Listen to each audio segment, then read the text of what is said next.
Saudamos as nossas irmãs da classe Dorcas com a paz do Senhor Jesus.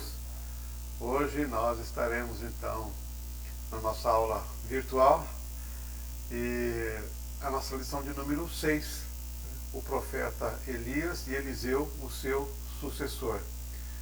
Que Deus nos abençoe, que nós possamos compreender, a vontade de Deus e tudo aquilo que Ele tem para falar conosco nesta aula, nesta manhã. Muito bem. O nosso textuário encontra-se no livro de 2 Reis, capítulo 2, versículo de número 9, que diz assim: Sucedeu, pois, que, havendo eles passado, disse Elias a Eliseu: Pede-me o que queres que te faça, antes que seja tomado de ti. E disse Eliseu: Peço-te que haja porção dobrada de teu espírito sobre mim. E a verdade prática fala, a história de Elias e Eliseu nos inspira a andarmos com as pessoas que desfrutam de intimidade com Deus e que por isso vale a pena serem seguidas e imitadas. A nossa leitura bíblica em classe encontra-se no livro de 2 Reis, capítulo 2, versículos de 1 a 15, qual passaremos a ler. 2 Reis, capítulo 2, versículo 1. Sucedeu, pois, que, havendo o Senhor de elevar Elias no redemoinho ao céu, Elias partiu com Eliseu de Gilgal.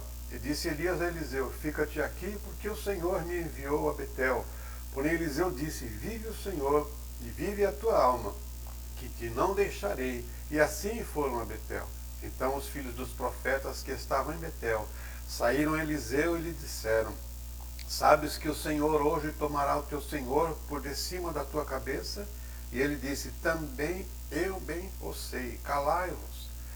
E Elias lhe disse: Eliseu, fica-te aqui, porque o Senhor me enviou a Jericó. Porém ele disse: Vive o Senhor e vive a tua alma, que te não deixarei. E assim vieram a Jericó. Então os filhos dos profetas que estavam em Jericó se chegaram a Eliseu e lhe disseram: Sabes que o Senhor hoje tomará o teu senhor por cima da tua cabeça? E ele lhe disse: Também eu bem o sei, calai-vos. E Elias disse: Fica-te aqui, porque o Senhor me enviou ao Jordão. Mas ele disse: Vive o Senhor, e vive a tua alma, que te não deixarei. E assim ambos foram juntos. E foram 50 homens dos filhos dos profetas, e de longe pararam de fronte, e eles ambos pararam junto ao Jordão. Então Elias tomou sua capa e a dobrou, e feriu as águas, as quais se dividiram para as duas bandas, e passaram ambos em seco. Sucedeu, pois, que, havendo eles passado, Elias disse a Eliseu: Pede-me o que queres que te faça, antes que seja tomado de ti. E disse Eliseu: Peço-te que haja porção dobrada de teu espírito sobre mim. E disse: Coisa dura pediste, se me vires quando for tomado de ti, assim se te fará. Porém, se não, não se fará. E sucedeu que, indo eles andando e falando, eis que um carro de fogo, com cavalos de fogo, os separou um do outro. E Elias subiu ao céu num redemoinho. O que, vendo Eliseu, clamou: Meu pai, carros de Israel e seus cavaleiros. E nunca mais ouviu. E tomando das suas vestes, as rasgou em duas partes. Também levantou a capa de Elias que lhe caíra, e voltou-se e parou à borda do Jordão. E tomou a capa de Elias que lhe caíra, e feriu as águas, e disse: Onde está o Senhor Deus de Elias? Então feriu as águas, e se dividiram elas para uma e outra banda, e Eliseu passou. Vendo, pois, os filhos dos profetas que estavam defronte em Jericó, disseram: O espírito de Elias repousa sobre Eliseu. E vieram-lhe ao encontro e se prostraram diante dele em terra. Amém. Glória seja dada ao nome do Senhor. Oremos. Senhor nosso Deus, somos gratos a Ti por Tua bondade e misericórdia, Senhor, por ter proporcionado a cada um de nós estarmos esta manhã diante da Tua palavra. Ajuda-nos que o Teu Espírito Santo fale, Senhor, em nossos corações e que a Tua palavra ache lugar, Senhor, em cada um de nós. É assim que pedimos e agradecemos no nome de Jesus. Amém. Muito bem. Nós nosso esboço da nossa lição, temos 3 tópicos, né? O primeiro fala a despedida de Elias. Então vamos falar sobre o ministério de Elias, a sua grandeza de alma, né? E também fala de Gilgal. E o segundo tópico, né, o pedido ousado de Elias, né? A fidelidade de Eliseu, porção dobrada, e Elias, a inspiração de Eliseu. E o terceiro tópico fala sobre Eliseu, quando toma a capa de Elias, né? Fala de comunhão de Elias, Eliseu e a capa de Elias. Muito bem. Deus, em seu propósito, ele sempre provê as coisas, né? Todo projeto de Deus, né? Ninguém pode impedi-lo, né? O propósito de Deus. Por mais que essa pessoa ache que tem poder, né, na sua vida aqui na terra, né? Os propósitos de Deus são sempre elevados, né? Deus sempre ele tem a sua soberania sobre todas as coisas, sobre o universo, sobre tudo, né? Abraão sabia disso, né? Olha só que interessante, lá em Gênesis 22:8, né? Quando seu filho Isaac faz uma pergunta sobre o cordeiro, né? Que eles estavam caminhando para sacrificar, mas Isaac não via o cordeiro. Então a resposta de Abraão foi essa mesmo, né? Respondeu Abraão: Deus proverá para si, meu filho, cordeiro para o holocausto, e seguiram ambos juntos. Percebe que na leitura que nós fizemos de Elias e Eliseu, né, sempre estão caminhando juntos, e aqui também é a mesma coisa, ambos caminhavam juntos. Interessante que o que Abraão diz é: Deus proverá para si, meu filho. Então todos os propósitos de Deus para ele, Deus provê as coisas para ele. Tanto é que Abraão, quando ele sacrifica aquele cordeiro que foi realmente providenciado por Deus, né? Deus ele providenciou esse cordeiro.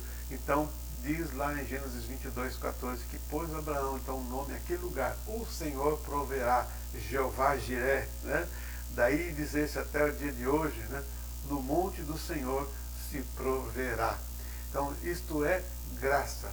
Quando perguntam para mim o que é graça, nós muitas vezes falamos: graça é favor não merecido, né? Mas sobretudo graça é provisão de Deus, né? Isso é graça, quando Deus provê, e ele provê todas as coisas, né? Jezabel achava que tinha calado a voz de Deus lá em Israel, quando ela ordena que matasse todos os profetas de Deus, né? Um homem de Deus esconde lá 100 profetas, mas Deus levanta um homem, não um homem que estava na evidência, não um homem conhecido, não. Ele era o tesbita, né, de Tisbe, um lugar desconhecido. Em 1 Reis 17:1 diz assim: então Elias, o tesbita, dos moradores de Gileade, disse a Acabe: tão certo como vive o Senhor, Deus de Israel, perante cuja face estou, nem orvalho, nem chuva haverá nesses anos, segundo a minha palavra. Nós entendemos este versículo quando Tiago nos explica que Elias orou insistentemente e não choveu. Deixou de chover. E aqui Elias diz: segundo a minha palavra. E esta é a primeira menção que vemos na palavra de Deus, já um homem se apresentando a Acabe, um magistrado, um rei, né, e que tinha todos os poderes, né, de Israel nas suas mãos, mas aparece um homem lá de Tisbe, um tisbita, que não fala sobre a sua genealogia, não diz quem são seus pais, não fala onde que ele estudou, não é verdade? Mas Deus é que levantou este homem para manter, né, para continuar com o seu propósito eterno em Israel e em todas o tempo da vida dos seres humanos aqui na terra. Deus tem esse propósito. O propósito de Deus está em curso. Não haverá solução de continuidade, continuará em curso. E sempre que precisar, Deus levantará homens e mulheres, né, para que esse propósito siga adiante. Então o ministério de Elias e Eliseu que nós estamos estudando, né? Aliás, a próxima lição vai falar sobre o ministério de Eliseu. E essa lição está falando aqui sobre a passagem, né, desse bastão de Elias para Eliseu. Então, se nós olharmos uma retrospectiva bem rapidinho aqui da história, em 930, né, começa então o reino dividido, né? Israel ao norte, como já vimos, né? E as 10 tribos ao norte e as 2 tribos ao sul, Judá. E aqui começa então com Jeroboão, Nadab, Baás, Elá, Zinrion e Acabe. E agora o ministério de Elias então começa, como já lemos aqui, em 1 Reis 17:1, no governo, né, no reinado de Acabe. Isso vai aproximadamente de 874 a 852 antes de Cristo. E em 1 Reis 19:16 e o versículo 19, então nós vemos então Elias, né, a chamada de Eliseu através de Elias. Então esta sucessão começa lá em 1 Reis 19:16, né, quando Elias está lá na caverna, escondido, achando que tudo estava acabado, e Deus diz a ele que não, ele ainda tinha que fazer o seu sucessor, que era Eliseu. Então nós vemos aí essa passagem, ou esta chamada de Eliseu, né, para esse ministério. Então, Eliseu começa o seu ministério efetivamente agora em 2 Reis, capítulo 2, que nós lemos aqui, e lemos do versículo 1 até o versículo de número 15. E o ministério de Eliseu vai até 2 Reis, capítulo 13, versículo 20, né, quando mostra lá, então, a morte de Eliseu.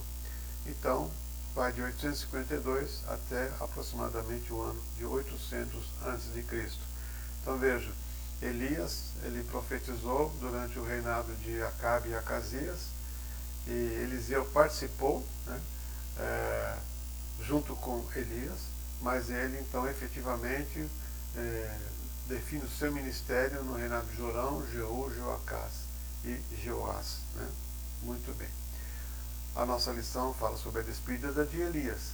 Então, é interessante que o próprio Elias, ele parece que ele coloca um fim em seu ministério, né? Diante da rejeição ao arrependimento, tanto de Acabe quanto de Jezabel.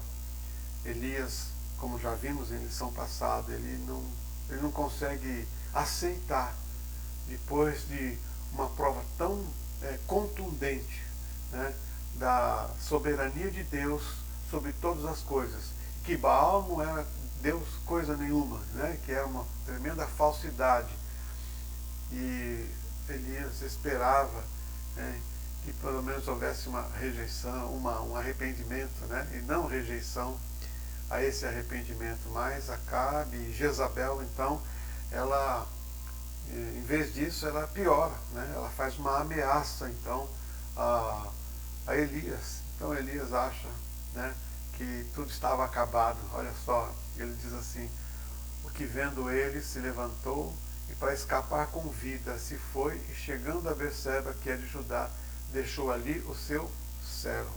Ele já estava desmontando o seu ministério. Deixa ali o seu servo, todo profeta tinha o seu ajudante, o seu servo, que andava com ele todos os dias, né, passo a passo, como Eliseu haveria de fazer. Mas Elias aqui, ele deixa o seu servo. E depois, então, ele foi ao deserto, caminho de um dia. Foi sentar-se debaixo de um zimbro, pediu para si a morte e disse: basta, ó Senhor, toma agora a minha vida, pois não sou melhor do que os meus pais. Eu não sou melhor do que os meus pais. Chega, termina aqui o meu ministério. Então, olha só, mas não era o fim, né? Deus não tinha este fim para Elias. Deus ainda tinha algo a fazer. O propósito de Deus estava a caminho, estava ainda em execução. E o Senhor, então, quando encontra Elias, que ele caminha, né, dorme ali debaixo daquele zimbro, mas vem o anjo do Senhor, traz para ele alimento, traz para ele substância, e com a substância desse alimento ele caminha 40 dias e vai até o monte do Senhor. Lá ele se esconde com medo, mas ali o Senhor encontra-o, né? Graças a Deus. E o Senhor lhe disse: vai, volta pelo teu caminho para o deserto de Damasco, e chegando lá, unge a Azael rei sobre a Síria. Também a Jeú, filho de Ninsi, ungirás rei de Israel. E também a Eliseu, filho de Safate, de Abel-Meolá, ungirás profeta em teu lugar. Então veja que ainda tinha muita coisa a fazer. Se bem que o rei Azael, tanto Azael quanto Jeú, foi então indiretamente, né, ungido por Elias, mas através, né, de Eliseu. Então Eliseu é quem no fim acaba executando então esta chamada, esta unção, mas Eliseu estava no espírito de Elias, né, trabalhando, né, continuando esse ministério, né, de Elias, né. Então veja, interessante, né, que a partida, né, ou o mais importante, né, que uma despedida de nós aqui na terra, né, é a chegada do salvo na glória. Então, o que nós vemos que aconteceu com Elias foi uma sombra, né, esses carros de fogo que Deus tinha preparado para arrebatar Elias, né, é uma sombra do que acontecerá com os salvos do Senhor, não é verdade? Muito bem. Então, Paulo, escrevendo em 1 Coríntios 2,9, ele diz, né, mas como está escrito, as coisas que o olho não viu, o ouvido não ouviu, e não subiram ao coração do homem, são as que Deus preparou para os que o amam. Então, todos aqueles que amam, né, não importa o fim, né, como termina a carreira, né. Se nós olharmos lá em Hebreus capítulo 11, né, nós vamos ver que muitos homens de Deus terminaram a sua carreira de uma forma até que dramática, né. Olha só, relembrando aqui, Hebreus capítulo de número 11, diz assim, lá no final do capítulo, diz assim, que alguns, capítulo 11, né, versículo, parte B do 35, diz, alguns foram torturados, não aceitando seu resgate para obter superior ressurreição. Outros, por sua vez, passaram pela prova de escárnios e açoites, sim, até algemas e prisões. Foram apedrejados, provados, cerrados pelo meio, mortos ao fio da espada, andaram peregrinos, vestidos de peles de ovelha, de cabras, necessitados, afligidos e maltratados. Mas estes homens de Deus, agora eles estão em uma galeria, né, que nós chamamos a galeria dos heróis da fé. Então, muito mais importante do que o encerramento é o recebimento na glória. Que Deus nos abençoe e que possamos manter, né, a nossa confiança, essa esperança que Deus tem colocado em nosso coração e aquilo que Deus tem preparado, né. Eu penso que Eliseu nunca tinha visto aquilo, nem Elias tinha visto aquela maravilha, né, de carro de fogo subindo em um redemoinho, né, sendo recebido pelo Senhor na glória do Senhor. Então, isso foi uma visão, uma sombra, né, daquilo que nós receberemos quando formos então ressuscitados, quando fomos resgatados pelo Senhor, né? Muito bem. Então, no tópico 2 fala do pedido ousado de Eliseu, né? A fidelidade de Eliseu. Versículos, capítulo 2, versículos 2, 4 e 6, diz assim, né? Disse Elias a Eliseu, fica-te aqui, porque o Senhor me enviou a Betel. Respondeu Eliseu, tão certo como vive o Senhor e vive a tua alma, não te deixarei. E assim desceram a Betel. E ainda no versículo de número 4, Elias agora diz assim, fica aqui, eu vou a Jericó. Porém ele diz, tão certo como vive o Senhor e vive a tua alma, não te deixarei. E assim foram a Jericó. E no versículo 6, então Elias fala, eu vou ao Jordão, o Senhor me enviou ao Jordão, mas Eliseu diz, tão certo como vive o Senhor e vive a tua alma, não te deixarei. E assim ambos foram juntos, né? E aqui nós vemos os dois sempre juntos, né? Assim como Abraão caminhava com seu filho, estavam sempre juntos. Olha aqui, uma coisa muito interessante. Fidelidade é o princípio para a sucessão, né? Então, Deus estava testando, né, essa fidelidade.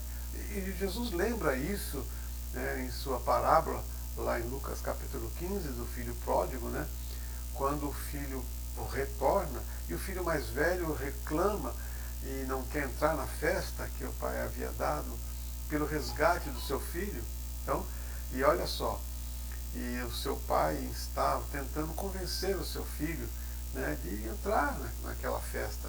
Então o filho mais velho, que era o primogênito, né, diz assim, mas ele respondeu a seu pai, há tantos anos que te sirvo sem jamais transgredir uma ordem tua. É claro que este filho mais velho, que Jesus está contando nesta parábola, não entendia, né, que além da sua fidelidade, né, tudo que era do pai era dele também. Então ele olhava apenas pelo lado da lei, do legalismo, né?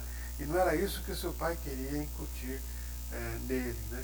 Muito, né? Que interessante. Então a fidelidade de Eliseu, ela estava sendo provada, né? Se Eliseu ficasse, tá bom, vou ficar por aqui, né? Então veja bem, a fidelidade, interessante aqui, né? Que essa fidelidade de Eliseu era a fidelidade ao seu chamado. Não era uma fidelidade a uma ordem humana. Haja vista que ele estava desobedecendo aqui Elias, né, o seu mestre, né, que ele chamava de pai, né, ele, não, fica aqui, né, eu vou a Betel. Não, eu não vou te deixar, não. Então, aparentemente é uma desobediência a uma ordem, né, mas o que prevalece é a obediência ao seu chamado. Não a uma ordem humana, né, mas ao chamado. O nosso chamado é superior, né, porque quem está nos chamando, né, é superior sobre todas as coisas, né? Deus, ele sempre será soberano sobre todas as coisas, né? Na aula passada nós vimos isso, né, quando aquele capitão foi até Elias, né, os seus dois companheiros, capitão de 50, já tinham sido mortos, né, queimados. Então, mas eles tinham que obedecer uma ordem. Então aquele terceiro capitão, ele obedece sim a ordem de ir, mas ele se retrata, a forma que ele se apresenta a Elias, então ele recebe de Deus misericórdia, né? E aqui é a mesma coisa, fidelidade ao seu chamado. E isso que requer de todo sucessor, que ele seja fiel, né, ao seu chamado, fiel aos princípios de Deus, né, fiel ao propósito do Senhor. Então, nós vemos no segundo item aqui a porção dobrada, né? Versículo 9 diz, né, havendo ele passado, Elias disse a Eliseu, pede-me o que queres, que eu te faça antes que seja tomado de ti. Então disse Eliseu, peço-te que me toque por herança porção dobrada do teu espírito. Interessante que nos chama a atenção, né, esta frase, por herança, né? Peço-me que toque por herança. E isso aqui é importante nós entendermos, né, o significado disso. Então, em Israel, o filho primogênito, ele herdava a porção dobrada, né, das posses do pai, e com isso, então, o direito de sucessão. Lá em Deuteronômio 21, 17, fala sobre isso. Inclusive, né, se o filho, né, naquela época tinha mais que uma mulher, e o filho não fosse da amada, fosse da rejeitada, não importa, se ele é o primeiro filho, ele, então, ele era o primogênito. Então, a sua herança, né, e por isso que destacamos toque por herança. Então, aqui, o pedido não era apenas para suceder Elias, né? Porque o Senhor já tinha revelado isso, como a gente viu, né? Lá no 1 Reis, capítulo 19, no versículo 16 até o 21, havia já uma revelação de Deus sobre o chamado, né, de Eliseu, sobre a sua unção para Elias colocou sobre ele, né, o seu manto, a sua capa. Então, não era para só apenas suceder Elias, né? E aí alguém pergunta, tem um ministério, né, superior ao de Elias? Claro que não, né? Eliseu, quando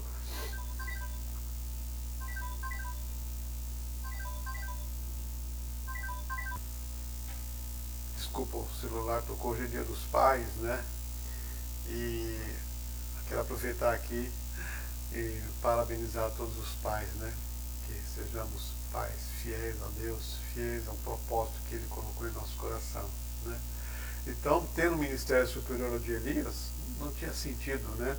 Já que ele tinha sido fiel ao seu chamamento, né? Então, o que nós entendemos, né? Entendemos que o desejo de Eliseu era cumprir, né, o seu ofício profético com poder espiritual além das suas habilidades. Porque Eliseu via em Elias, né, algo, né, surpreendente, além das habilidades naturais. Então, o que Eliseu pede, então ele evoca aqui então um direito de porção de primogenitura, né, como uma herança, mas também ele queria, né, cumprir, né, com grandeza, né, de espírito, né, cumprir com esse ministério, né. E ele olhava esse poder que Deus tinha dado a Elias, né, e ele queria que esse poder que era dado a Elias continuasse vivo através dele, do seu ministério. Então, assim que nós entendemos essa porção dobrada, né, estava correto, era em Israel era lei, né, normal, mas também nós entendemos que Eliseu via nesse ministério, né, uma responsabilidade muito grande, e que ele via que Elias desenvolvia essa responsabilidade no Espírito de Deus, né?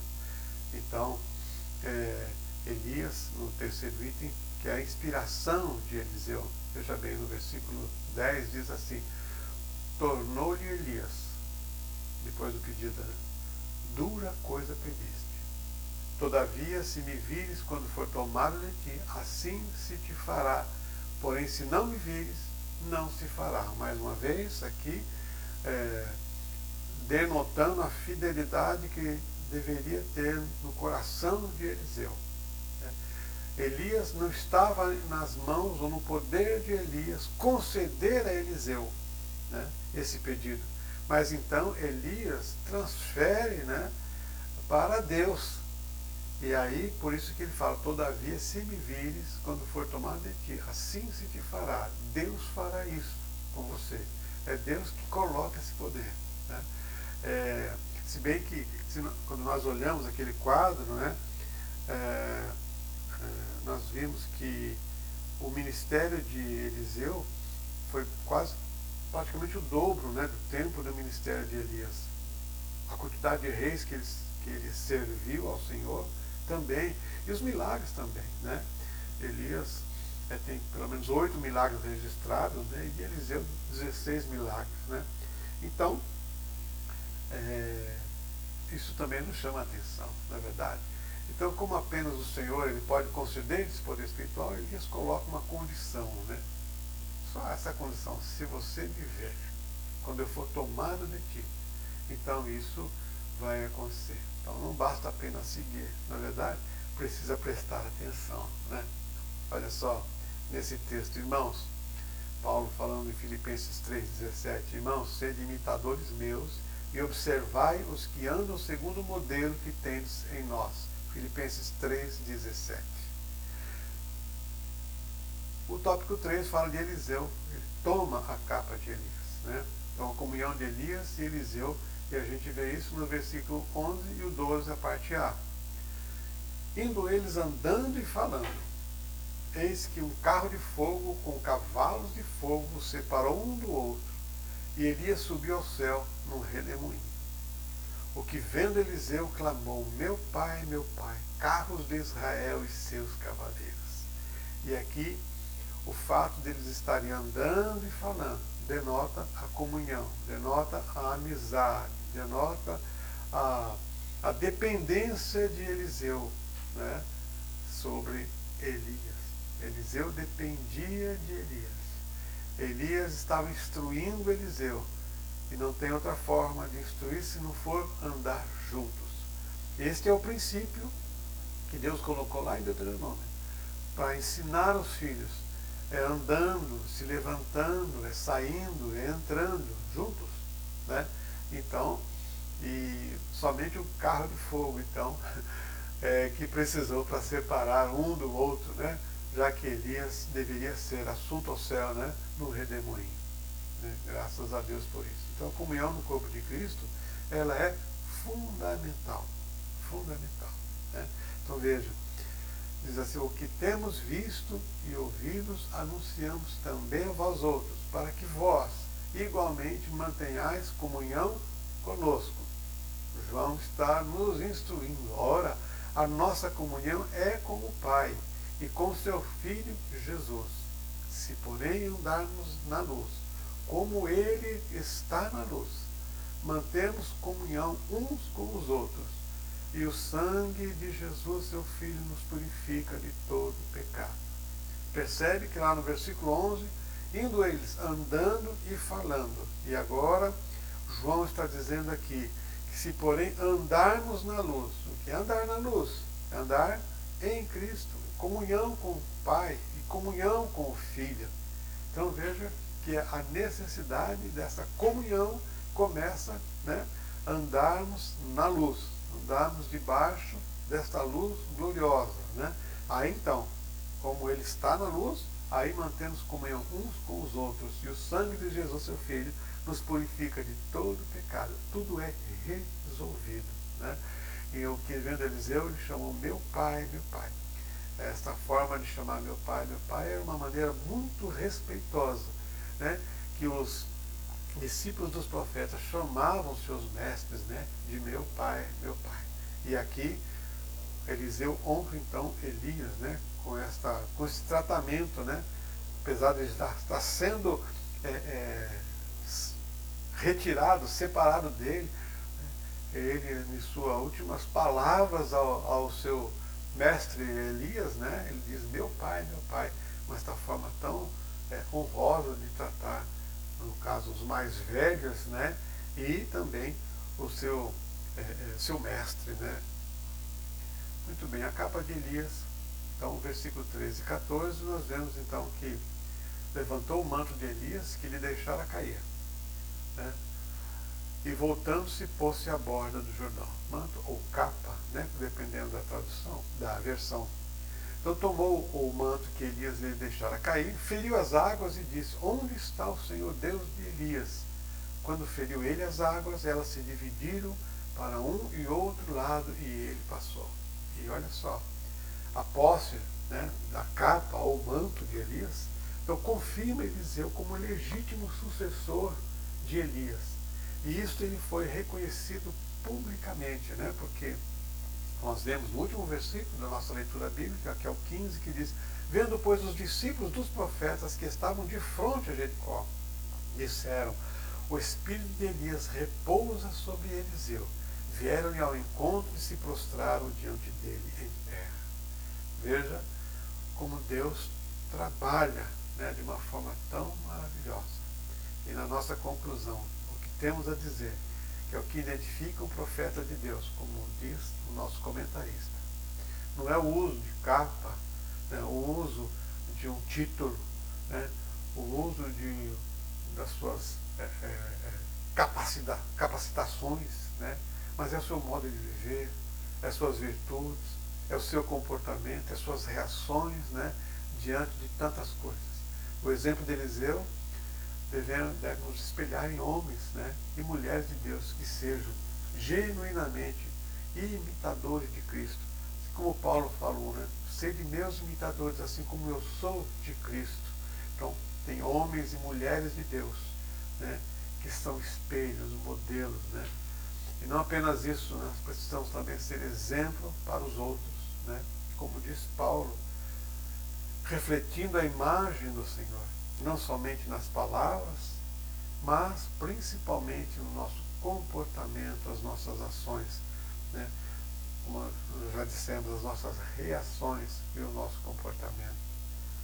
Mas que Deus nos abençoe e que nós possamos, cada dia mais, levar em conta esses princípios de Deus, né? Andar com Deus, fidelidade a Deus, né? E transformação, né?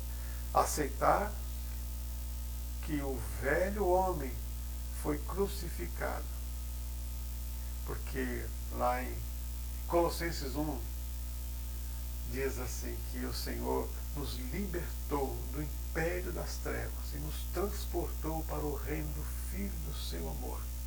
Então nós estamos nesse caminho, nesse transporte, né?